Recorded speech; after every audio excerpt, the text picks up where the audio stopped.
मेरा नाम सोनू कंवर, कक्षा 7 है। कलयुग समाज के अशुभ लक्षण।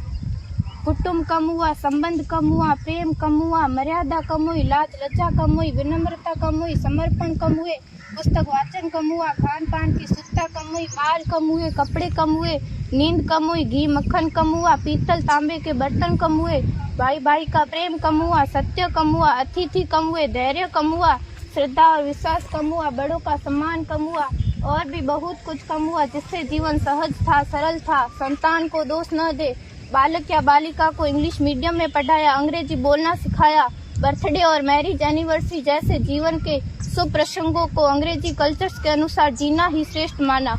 माता पिता को मम्मी डैड कहना सिखाया। जब अंग्रेजी कल्चर से परिपूर्ण बालक या बालिका बड़ा होकर आपको समय नहीं देता, आपकी भावनाओं को नहीं समझता, आपको तुच्छ मानकर आपसे जुबान लड़ाता, जब आपको बच्चे में कोई संस्कार नजर नहीं आता, तब घर के वातावरण को गमगीन किए बिना, संतान को दोष दिए बिना एकांत में जाकर रो लीजिएगा, क्योंकि पुत्र या पुत्री की पहली वर्षगांठ से ही भारतीय संस्कारों के बजाय, मंदिर जाने के बजाय केक कैसे काटा जाता है, यह सिखाने वाले आप और अम्मी है। जब बच्चा पहली बार घर से बाहर निकलता है तो प्रणाम और आशीर्वाद के बदले बाय बाय कहना सिखाने वाले आप और अम्मी है।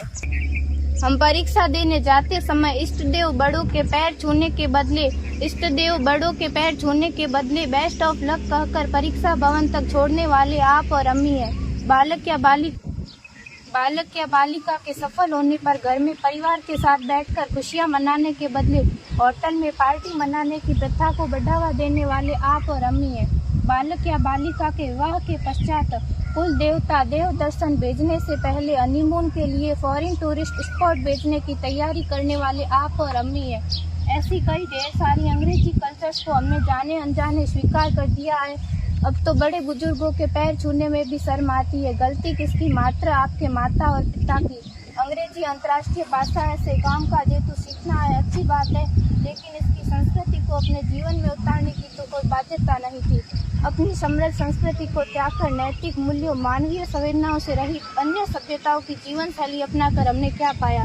अवैध संबंध, टूटते रिश्ते, व्यसन युक्त धन, थके हारे मन, छल भरे रिश्ते, अनुशासनहीन संतानें, असुरक्षित समाज। एक बार विचार जरूर कीजिएगा कि संस्कारवान पीढ़ी क्यों आवश्यक है।